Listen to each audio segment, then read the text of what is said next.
자, 오늘은 이제 이제 도전과 응전 이제 5번째 시간입니다. 지금 이스라엘 백성들은 예루살렘 성에 성전도 짓고 성벽도 짓고 이제 이스라엘 공동체를 회복시키려고 노력하고 있는 중이죠.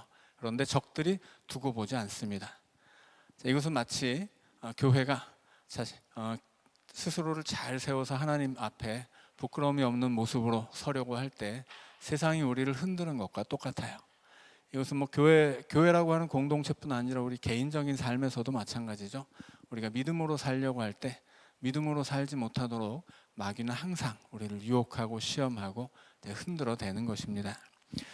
자, 그래서 지난 시간까지 이 이스라엘 공동체가 성벽을 세움으로써 그 공동체를 하나님 앞에 온전히 세우려고 하는 일에서 안팎의 문제가 많았는데 계속 이겨왔습니다.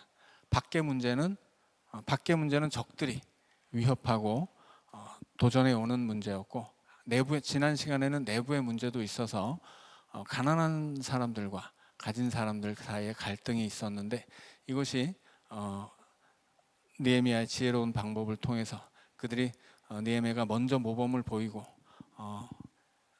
또 수고하고 또 조금 더 희생하고 조금 더 자기 것을 내놓는 사람들의 양보와 배려로 그 공동체가 잘 유지될 수 있었습니다. 그래서 결국은 이제 안팎의 문제가 다 해결이 된 거예요. 그리고 이제 성벽은 문짝만 다는 일만 남았습니다. 문짝을 다는 일만 빼면 성벽은 다 세워진 겁니다. 성벽이 다 세워지고 빈틈이 없다고 이야기하죠. 허물어진 틈을 남기지 않았습니다. 1절에 보니까. 그래서 1절의 이야기는 이제 완공 직전 단계라고 하는 거예요. 자, 그래서 적들의 마음이 조급해졌습니다. 어떻게든 이 성벽이 완공되는 것을 막으려고 했는데 문짝만 달면 끝이에요. 그래서 어떻게 하냐면 동맹군을 막 포섭해서 동서남북으로 이스라엘을 포위해서 위협도 해보고 침략하려고도 해보고 뭐 그 내부에서 문제가 일어나는 것도 보았는데 다 해결이 돼버렸거든요. 마지막으로 시도하는 것이 무엇이냐면 느헤미야의 암살입니다.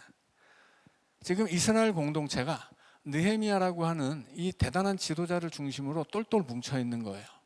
이 느헤미야라고 하는 사람이 얼마나 헌신적인지 자기 것을 다 내어놓고 누구보다 앞장서서 헌신하고 수고하고 가장 앞에서 땀 흘리고 가장 앞에서 크게 희생하고 있었기 때문에 이 느헤미야 앞에서 아무도 뭐 불평을 제기한다거나 불만을 제기한다거나 뭐 하자고 하는데 뭐 안 하겠다거나 틀렸다거나 이런 얘기를 하지 못하고 있는 거예요. 그래서 이 이스라엘 공동체의 구심점이 되어 있는 느헤미야를 해치는 것이 이 적들의 마지막 방법이었습니다. 그래서 문짝만 남겨놓은 완공 직전에 이제 어떻게든 이 이스라엘 공동체의 회복을 막으려면 느헤미야를 죽여야 되겠다. 저놈만 죽이면 이제 저 공동체는 이 느헤미야를 중심으로 똘똘 뭉쳐 있으니까 느헤미야라는 지도자 한 사람을 제거함으로써 이제 우리가 원하는 바를 이룰 수 있겠다, 이렇게 생각한 것입니다. 자, 그래서 어떻게 하냐면 대화를 하자고 하죠. 겉으로는 아주 좋은 제스처를 취하는 거예요. 이제까지 방해하고 위협하고 뭐 겁을 먹고 막 당장이라도 쳐들어가려고 했었던 사람들이 화해의 손을 내미는 거죠. 야, 우리 이제까지 있었던 것들은 이제 없던 일로 하고, 우리 이제 니네 공사 잘 마무리하고 있는 것 같은데 우리 한번 만나서 대화를 하자, 이렇게 거짓말을 한 거죠. 그래서 느헤미야를 이 공사의 현장에서 끄집어내 가지고 죽일 속셈이었습니다. 그래서 이 적들이 느헤미야에게 오노 평지에서 만나 가지고 우리 대화를 해보자 제안을 합니다. 이 오노 평지는 뭐 지금 우리는 알 수 없는 곳이지만 사마리아와 유다 사이에 경계선이 되는 곳이었습니다. 말하자면 뭐 남과 북의 뭐 휴전선 같은 곳이죠. 국경 같은 거예요. 그래서 우리 중간에서 만나자. 근데 중간에서 만나려면 어떻게 해야 됩니까? 느헤미야가 공사 현장에서 빠져나와야 돼요. 그 공사를 감독하고 있었던 느헤미야가 빠져나오면 공사가 일시 중단되는 것이죠. 그리고 거기 가면 어떻게든 이 느헤미야를 죽일 속셈이었습니다. 근데 느헤미야가 그걸 이제 꿰뚫어 보았다라고 하는 것입니다. 그래서 이 적들이 느헤미야에게 4번이나 우리 이제 대화를 좀 해보자, 우리 말로 할 수 있을 거야. 그래서 좋은 제스처를 취했는데 느헤미야가 아주 칼같이 거절을 합니다. 그래서 내가 역사를 중지하고 지금 너희에게 가겠느냐? 지금은 대화할 때가 아니고 대화는 나중에 우리 성벽 다 완공한 다음에나 하자. 이렇게 적들의 이 속임수를 간파하고 거절을 합니다. 자, 그래서 이 4번이나 느헤미야를 대화의 장으로 이끌어내서 나오기만 하면 당장 죽이려고 했었던 적들의 계략이 실패하게 됩니다. 자, 그래서 이 사람들이 어떤 방법을 쓰냐면 이제 느헤미야를 암살하겠다고 하는 계획은 같은데 처음에는 좋은 말로 그를 꼬드겼다면 이제 그것이 좋은 말로 안 되니까 다음엔 어떻게 하냐면 협박과 위협을 합니다. 그래서 5절에 보니까 느헤미야에게 산발랏이 편지를 보내는데 그 편지를 봉하지 않았어요. 그러니까 원래는 봉해야 되는 거죠. 비밀 유지를 위해서. 근데 편지를 봉하지 않았다는 것은 무슨 뜻입니까? 비밀 유지를 하지 않겠다는 뜻이고 이 편지에 있는 내용을 소문내겠다는 뜻이에요. 그래서 그 편지에 뭐라고 쓰냐면 일단 첫째는 네가 너와 유다 사람들이 모반하려고 반란을 일으키려고 성벽을 건축하고 있다라고 하는 거죠. 말하자면 지금 이 사람들은 유언비어를 만들고 중상모략을 하는 거예요. 없는 사실을 만들어 가지고 니네들 성벽 만들어서 반란을 일으키려고 한다면서 이런 얘기를 하는 거예요.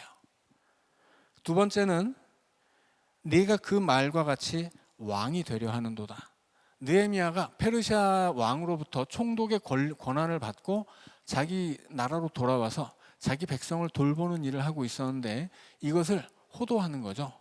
네가 백성을 위해서 지금 봉사하는 게 아니라 네가 지금 왕 되고 싶어서 이런 짓을 하는 거지. 자, 그런데 이게 아주 근거 없는 얘기는 아니었습니다. 왜냐하면 이스라엘 백성들이 바벨론에서 돌아와서 성전을 짓죠.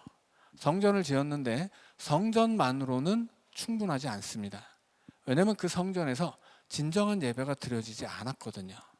그래서 이스라엘의 소망은 성전에서 어디로 옮겨가냐면 다윗 같은 왕, 하나님이 보내주실 메시아에게로 옮겨가게 됩니다. 그래서 이 바벨론에서 돌아온 이스라엘 백성들이 새로운 이스라엘을 세울 때 그들의 역사 속에서 품은 소망은 성전이 아니라 왕이에요.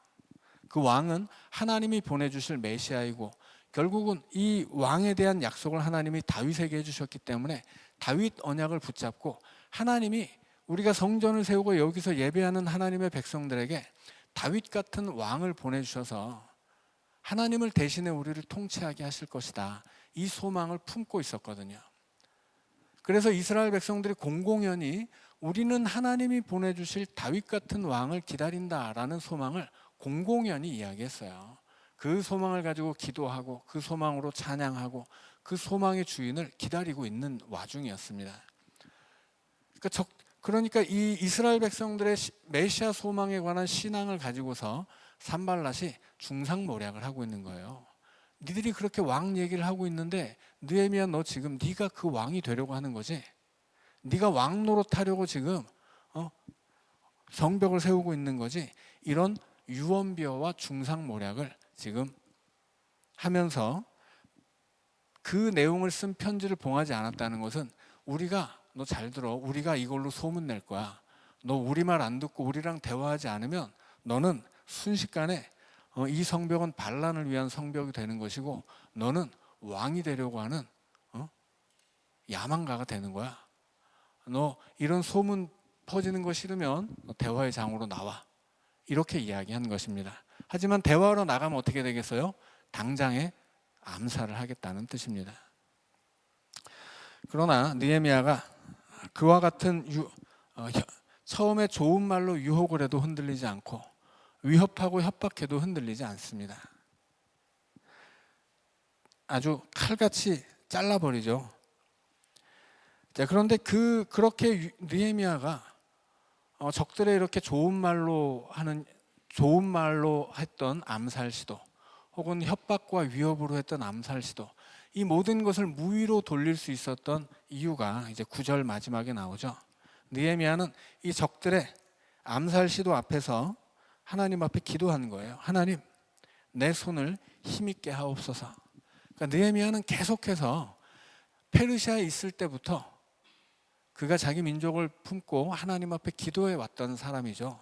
그는 계속해서 기도함으로써 하나님으로부터 방법을 얻고 지혜를 얻고 자격을 얻고 또 하나님으로부터 이렇게 적들의 이 암살 시도를 간파하고 이겨낼 수 있는 지혜를 얻을 수 있었다라고 하는 거죠.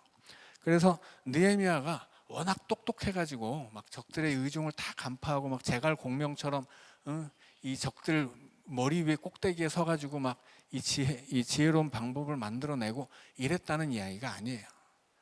느헤미야의 방법은 오직 기도입니다. 느헤미야는 계속 기도하는 사람으로만 등장하고 있어요. 그래서 기도하는 와중에 하나님이 적들의 이 계략을 간파하게 하시고 기도하는 와중에 적들의 유혹이든 위협이든 거기 흔들리지 않게 하시고 느헤미야를 적들은 어떻게든 느헤미야를 죽이려고 하지만 그 계략에 넘어가서 그렇게 헛되이 자기 목숨을 잃지 않는 그 지혜를 얻은 것은 그가 기도했기 때문이다 라고 하는 것입니다. 자, 그런데 이제 적들의 입장에서 가만 놔둘 수는 없죠. 이제 문짝만 달면 성전이 완공되는, 이 성벽이 완공되는 것인데 이제 그 성벽 완공을 막기 위해서 이제까지 그들이 해왔던 노력이 얼마큼인데 단 쉽게 포기할 수는 없는 거죠. 자, 그래서 또 새로운 방법을 고안을 합니다.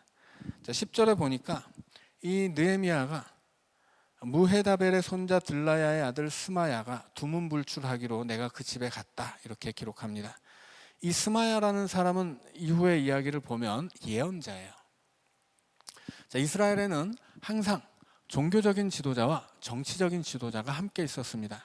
모세 때부터 이어져 온 전통이죠. 모세가 정치적 지도자라면 그의 파트너 아론이 있었어요. 아론은 대제사장으로서 이스라엘 백성들의 신앙적인 지도자였습니다. 다윗 시대에는 사독이 그런 역할을 맡았었죠. 여튼 이스라엘 안에는 항상 왕이 혼자서 모든 권리를 갖지 않습니다.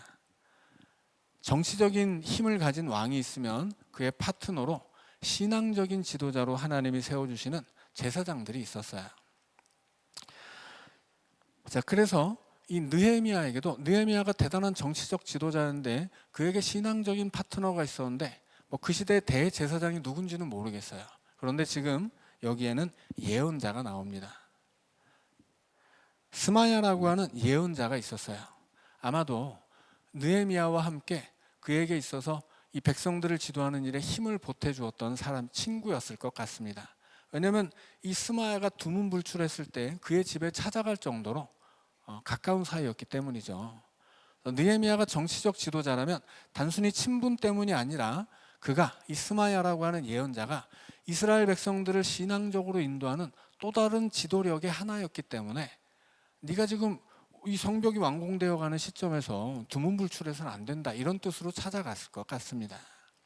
그래서 이 스마야라고 하는 사람은 느헤미야가 찾아가서 그를 밖으로 데리고 나와야 했을 정도로 아마도 비중 있는 예언자로서 이스라엘 백성들의 신앙을 지도하던 사람들 중에 하나였을 거예요. 그런데 이 스마야에게 적들이 산발락과 도비아가 뇌물을 바친 것입니다. 그래서 이 스마야가 뇌물을 받고 산발락과 도비아가 원하는 예언을 해준 거예요. 어떤 예언이었냐면 그들이 너를 죽이러 올 터이니 우리가 하나님의 전으로 가서 외소 안에 머물고 그 문을 닫자. 저들이 반드시 밤에 와서 너를 죽이리라. 스마야를 찾아갔더니 스마야가 예언자로서 하나님이 자기에게 말씀을 주신 것처럼 거짓말을 한 거예요. 오늘 밤에 적들이 쳐들어온다더라. 이제까지 너를 대화의 장으로 끌어내서 나오기만 하면 죽이려고 했던 적들이 네가 나오지 않고 숨으니까 너를 찾아서 죽이려고 쳐들어온다더라. 그러니까 오늘 밤에 네가 성전에 들어가서 문을 닫고 숨어 있어야 돼. 이렇게 예언을 한 거예요. 그런데 이것은 하나님이 주신 말씀이 아니고 산발락과 도비아가 뇌물을 주고 시킨 예언이에요.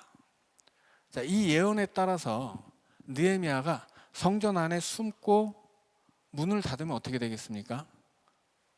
그러면 큰일 나는 거예요. 왜 큰일 나냐면 성전은 함부로 들어갈 수 없기 때문입니다. 성전에 들어갈 수 있는 사람들은 레위 지파에 한정돼 있었어요. 그러니까 예수님 시대로 오면 헤롯 성전에서는 더 자유롭게 성전에 들어갈 수 있는 여건이 됐었는데 구약 시대만 하더라도 이 과거의 전통이 훨씬 강한 시대였기 때문에 이 성전 안에 레위인이나 제사장이 아니면 들어갈 수가 없습니다. 그리고 성전 안에서도 레위인들이 못 들어가는 제사장들만 들어갈 수 있는 곳이 있어요. 그곳이 바로 성소예요. 제단이 있는 성전의 뜰은 레위인들이 들어갈 수 있습니다. 그 레위인들이 그 성전 뜰에 들어가서 이 제사를 돕는 일을 했어요. 그래서 그 제단이 있는 성전의 뜰을 레위인의 뜰이라고 불렀습니다. 그런데 이 성막 설명을 드렸었죠, 예전에. 성막은 정사각형 두 개를 붙인 거예요. 정사각형 하나의 중심에는 언약궤가 있고 또 하나의 정사각형 중심에는 제단이 있다고 말씀드렸죠. 언약궤는 그 뚜껑이 하나님이 임재하는 속죄소입니다. 제단은 제물을 올려서 하나님께 그 연기를 바치는 제단이죠. 그래서 제단은 제물을 바치는 이스라엘 백성들이 그 제물을 태우는 연기로 하나님 앞에 올라가는 장소예요. 언약궤의 뚜껑은 뭐예요? 속죄소는 하나님이 내려오시는 장소입니다. 그래서 하나님이 내려오고 사람이 올라가면서 만나는 장소가 성막이었어요. 그 성막을 건물로 만든 것이 성전이죠. 그래서 이 레위인의 뜰은 제단이 세워진 곳이고 레위인들은 이 레위인의 뜰까지는 출입할 수 있어요. 그러나 성소는 제사장들만 들어갈 수 있습니다. 성소에 들어가서도 더 깊은 곳에 있는 지성소가 있는데 지성소는 오직 한 사람 대제사장만 들어갈 수 있어요. 대제사장이라고 해서 아무 때나 들어갈 수 있는 게 아니고 1년에 딱 한 번 대속죄일에만 들어갈 수 있었습니다. 그래서 이 지위에 따라서 들어갈 수 있는 장소가 다 구분이 되어 있었던 거예요. 우시야라고 하는 왕이 강력한 이 왕의 권한을 가지고서 어느 날 자기가 이 왕의 권리를 가지고서 성소에 들어가서 분향을 하려고 했던 적이 있었습니다. 그때 하나님이 그 우시야 왕을 쳐서 나병에 걸렸어요. 나병이라고 하는 것은 성경 안에서 하늘에서 받는 저주거든요. 그러니까 누구든지 설사 왕이라 할지라도 함부로 성전에 들어가면 하나님이 나병이라는 천형을 내리는 거예요. 저주를 내리는 거예요. 자, 그런데 이 스마야가 적들이 너를 죽이려고 하니까 성전 안이 제일 안전할 것 같아. 그러니까 하나님이 말씀하시는데 네가 오늘 밤에 성전에 들어가서 문을 닫고 숨어야 된대. 이렇게 예언을 한 거예요. 그렇게 두려움을 자극해서 느헤미야가 두려워서 숨게 되면 어떤 결과가 나오겠습니까? 느헤미야는 범죄자가 되는 거예요. 하나님과 백성들 앞에서 범죄자가 되는 것이고 우시야처럼 자기가 가지고 있는 이 권력으로 함부로 성전을 침탈한 반역자가 되는 것입니다. 그래서 이 스마야가 이 느헤미야에게 이것이 마치 하나님의 예언인 것처럼 성전에 들어가서 숨어라 이렇게 예언을 합니다. 그런데 느헤미야가 이것이 이 적들의 계략인 것을 또 간파해요. 왜냐하면 자기가 성전에 그렇게 함부로 들어가면 백성들이 욕할 게 틀림없거든요. 이제까지 가져왔던 느헤미야의 지도력이 자기가 성전에 한번 함부로 들어가서 원칙을 어겨버리면 그 즉시로 깨어지고 그는 그때부터 이 느헤미야는 백성들의 구심점이 되기는 어려운 거예요. 왜냐하면 이제 적들이 그 사건 하나를 가지고 느헤미야를 이제 공격할 속셈이거든요. 네가 권력이 있다고 함부로 법을 어기고 성전에 들어가? 네가 힘 좀 있다고 네 맘대로 해? 이런 얘기를 하고 싶은 거예요. 그래서 느헤미야를 죽일 수 없다면 그의 지도력에 흠집을 내고 싶은 거예요. 그래서 뇌물을 바쳐가지고 스마야를 포섭하고 평소에는 느헤미야의 동역자이자 그의 친구가 되어 주었을 스마야가 돈을 먹고 이제 하나님의 말씀인 양 거짓말을 해서 느헤미야를 유혹한 것입니다. 그런데 느헤미야가 그 거절하는 대목이 중요해요. 자, 11절에서 느헤미야가 두 가지 이유를 들어서 거절을 합니다. 마치 스마야가 이것이 하나님의 말씀인 것처럼 오늘 밤 성전에 들어가서 숨어야 돼 이렇게 이야기했는데 첫째로 느헤미야가 거절한 명분은 나 같은 자가 어찌 도망하며입니다. 나 같은 자는 누구예요? 총독이에요. 총독으로서 이스라엘 백성들이 진행하고 있는 성벽 공사의 책임자입니다. 그 공사의 중심이 되어 있는 구심점이에요. 내가 지금 숨을 때냐라고 하는 거죠. 지금 성벽의 완공을 앞두고서 내가 내 한 목숨 건사하겠다고 비겁하게 숨고 지금 적들 앞에서 이런 모습을 보여서는 안 된다라고 하는 거죠. 느헤미야가 이 스마야의 거짓말에 넘어가지 않았던 첫 번째 이유는 그에게 사명이 있었기 때문입니다. 그는 자신의 사명을 잊지 않았기 때문에 그 사명에 합당하지 않은 행동에 대해서 거절한 거예요. 나 같은 사람이 지금 내가 이스라엘을 대표하는 총독으로서 이 사업의 구심점이 된 지도자로서 그런 나 같은 사람이 지금 도망쳐서 숨어서야 되겠느냐 라고 이야기한 것입니다.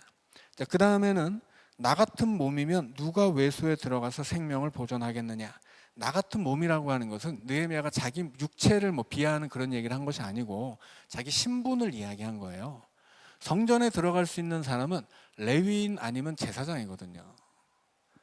근데 느헤미야는 총독이고 권력이 있기는 하지만 레위인이 아니에요. 제사장도 아닙니다.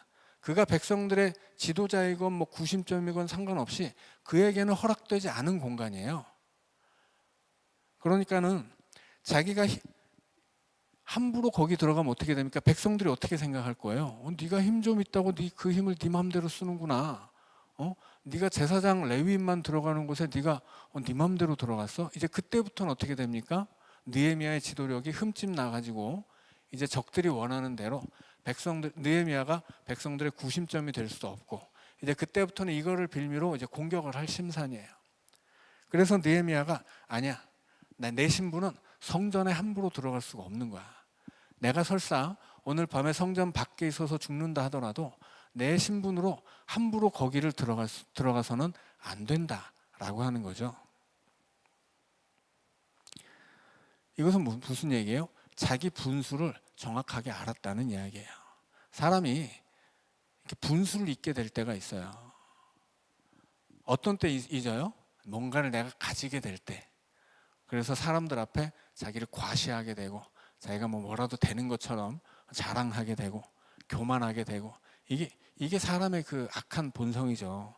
그런데 느헤미야는 그렇지 않았다라고 하는 거예요. 그는 페르시아 왕에게 권력을 위임받은 총독이고 또 온 백성들이 따르는 지도자였어요. 그의 한마디에 막 백성들이 다 움직이는 사람이었습니다. 그럴수록 뭐가 중요한 거예요? 그럴수록 원칙을 지키는 게 중요한 거예요. 선을 넘지 않는 것. 선을 넘지 않아야 지켜질 것들이 지켜지는 것입니다. 그래서 느헤미야는 자신의 사명과 신분을 잊지 않아요.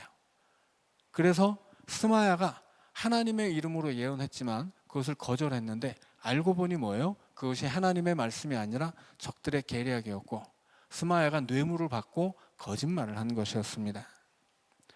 그래서 적들의 계략이 13절에 나오죠. 그들이 뇌물을 준 까닭은 나를 두렵게 하고 이렇게 함으로 범죄하게 하고 악한 말을 지어 나를 비방하려 함이었더라. 일단 겁을 주는 거예요. 두려움이라고 하는 것이 굉장히 크죠. 그래서 성경 안에 가장 많이 사람에게 주신 하나님의 명령이 두려워 말라라고 말씀을 드렸죠. 성경 전체를 통해서 366번이 나와요. 두려워하지 말라는 말이. 그 어떤 말보다 압도적으로 이 두려워하지 말라는 말이 많은 이유는 우리 안에 두려움이 있기 때문이에요. 우리는 두려워할 수밖에 없는 약한 존재이죠. 우리 몸도 약하고 마음도 약하고 생각도 약하고 우리는 사람은 일단 어떤 문제가 생기면 두려움부터 들어요. 그러니까 그 두려움을 자극해서 이 느헤미야를 공격하려고 했는데 느헤미야가 두려움을 이겨냅니다. 뭘로 이겨내요? 믿음으로 이겨내는 거죠. 자기가 감당해야 할 사명으로 이겨내는 것입니다. 그래서 그 두려움을 이겨내고 그렇게 적들의 이 계략에 넘어가지 않도록 자기 스스로 원칙을 지켜내고 선을 넘지 않고 그래서 적들이 공격할 빌미를 주지 않는 거예요. 결국은 이렇게 적들은 계속해서 군사적인 위협을 통해서 혹은 그 내부의 문제를 통해서 느헤미야를 죽이고 그를 공격하는 방식들을 통해서 이 이스라엘의 성벽 공사를 방해하려고 했는데 결국은 방해를 하려고는 하지만 성공하지 못하죠. 자, 그렇게 성공하지 못한 이유는 뭐예요? 일단 느헤미야가 기도하는 사람이었기 때문입니다. 그리고 느헤미야는 자신의 사명을 감당하는 데 있어서 그것을 가장 우선으로 생각했어요. 자기 안전보다 더, 자기의 두려움보다 더, 두려움을 해결하는 것보다 자신의 사명을 감당하는 일에 전 전력을 다했던 사람이었기 때문입니다.